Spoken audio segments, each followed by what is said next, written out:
As you guys know, for JJK Phantom Parade, we are well, not exactly well in the Shibuya arc, but we've just kind of touched the very beginning of it, and obviously with that we saw some, well, to be fair, right now, with where the game is at, with the introduction of the Shibuya arc, the game has some pretty solid new characters, let's be real. So these are the current lineup to what we've had so far. We've had the Shibuya arc, Mekamaru, Miwa, Inumaki and Shoko, and let's be real, 3 out of 4. I gotta give it to developers, 3 out of 4 they have smashed it in terms of the AoE green damage that Mekamaru can provide. We're not going to talk about Miwa because she is the one that has let down the team. This red Inumaki is fantastic, still keeping up with obviously chasing Yolt and supporting the team, and with that doing that a little bit more. So obviously, as if we disregard the yellow Inumaki, every other Inumaki is fantastic. And then, I mean, for yellow typing, Shoko is an absolute godsend in terms of how crazy of support she is with the healing side and the buffing side of things, of course. So overall, like I said, with where things are at right now, leading into the opening incident for the Shibuya arc, they've done pretty well. They've done pretty well. And that is exactly what is happening. That is right, ladies and gentlemen. We are officially going to be getting into the very beginning part of actually going into the Shibuya arc, so there is going to be a live stream happening.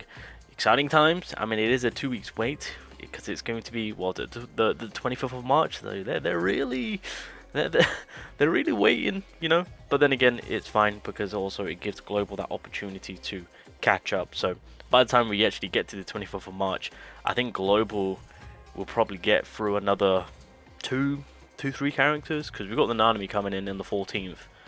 And then from that point on, yeah, probably another 2-3 characters that they'll probably get into Global, so that way half the anniversary is ready to pop off. So that way, at that point, Global can then really can catch up and get into the whole Shibuya arc, of course. Now, with all that being said, obviously with the live stream will come the next set of characters, and because we're getting into the very beginning of the Shibuya arc, it's we're really going to be getting into the juicy characters and whatnot. Now, another thing to take notice is that, you know, we're going to be going into April, right? Because I assume with what they're going to do is they're probably going to do what they did before, is do their live stream, announce the character, because Mekamaru didn't drop first thing. To be fair, they dropped Miwa before Mekamaru, and to be fair, Miwa was an absolute scam, so they could do the same thing again. But realistically, what we're looking at is more than likely what's going to happen is the next character to release that's going to be announced on the live stream will fall into April, which leads me to believe for the half year anniversary for this year for JP, because half year anniversary on Global, half year anniversary for JP, you know, well, it's going to be a big celebration time, of course. Yeah, I think at that very key moment, because we're going to be at the very beginning of the Shibuya arc, and if they kind of pace them quite nicely for April, yeah, GOJO could be the lineup to say that we are going to be getting that said GOJO. Let me show you guys. Said GOJO for half year anniversary. It's the perfect lineup because, I mean, at that very moment, we really deep dive into the Shibuya arc, of course. So at the very beginning, we could technically, because I mean, again, thinking about the episodes and how it started off, I think we could very well get an Itadori, because you want to start off the Shibuya arc in that right manner with hype, and obviously said characters will need to release to get that attraction going. And I think since Itadori kind of really announced the whole of GOJO's, that could happen. I think that's where I'm going to put my money on to say, I think Itadori will drop before we get into the half year anniversary for then GOJO to come in, and it's probably going to be this GOJO. Now the question is, could they milk him in terms of having 2 versions of him, being this version, right, and then the other version where he just kind of obliterated Hanami. I mean, well, then again, I would much rather just him or this. Actually, that wouldn't work. Well, then again, the aura that he uses, as I like to say, to crush Hanami, that could be used as like a skill 2, skill 3, and then obviously domain expansion, that could be ult, clearly on the offensive side, because we've only got a supportive side ult from his domain expansion, Infinite Void, of course.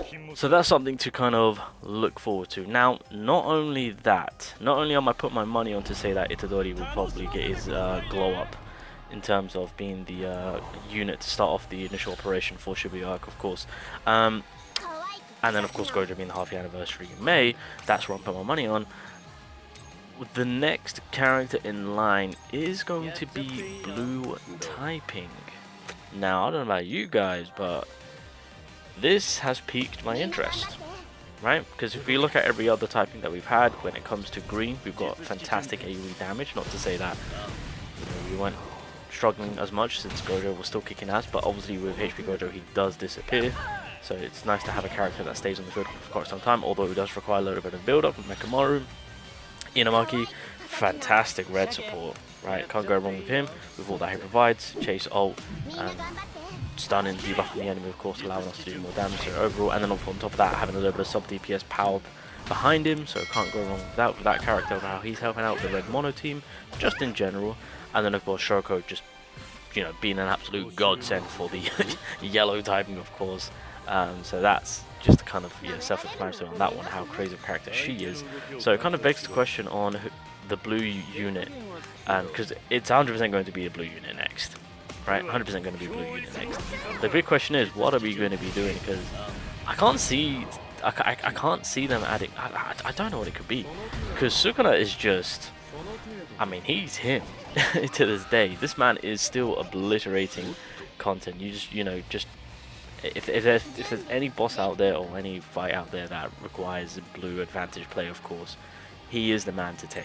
And then from that very moment, you will then providing with as much support as you can. You don't even need sub DPS. You just need as much support as you can to feed that man. Because the more you feed him, yeah, the more, you know, the more harder he's going to hit. Honestly, going over the blue units, I mean, I'm really stumped, because we've got good tanks, we've got good supports, we've got good DPS, sub DPS.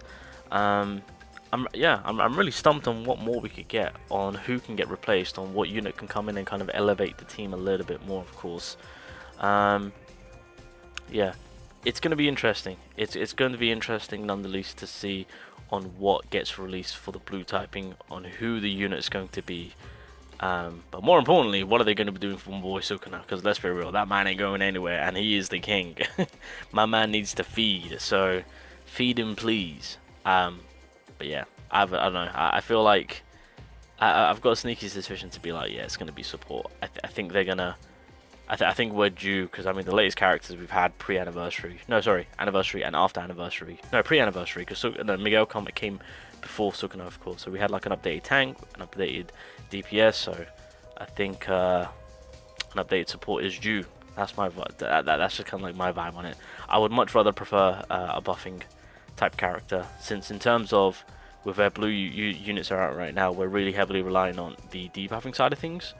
So yeah, Momo's kind of like really pushing for the buffing side, so I would much prefer a secondary support unit in that situation. And then from that point on, Inamaki or Geto will stay on the debuffing slot. Probably Inamaki will stay on, because obviously we get that high amount of Jujutsu decrease towards the enemy. So if we can get another buffing support enemy buffing support ally that also provides ult chase, that is probably one of my biggest things that I want, just from experiencing a blue mono team, you know, kind of chasing for the Sukuna ult, of course. That's kind of all I'm after, to be honest, just kind of pushing everything towards Sukuna. So that's what I'm kind of after, but we'll see on what they choose to release and announce during the live stream. I'm excited, because this is it. This is the opening operation for the Shibuya arc now. We're finally getting into the swing of things. And depending on how the pacing is throughout the story, or where the story goes up to, with the amount of story that they release, of course, if it is just before Gojo is about to whoop ass and whatnot, then yeah, I think we all know the next half anniversary character. And I swear to God, if he's broken, then it's going to be like, all right, global, you can skip. Nah, I don't think that's going to happen. I don't know. The half anniversary for global, I just must. But anyway, yeah. That's the Shibuya. That's what we got cooking behind the scenes. So March 25th. Mark your calendars, boys.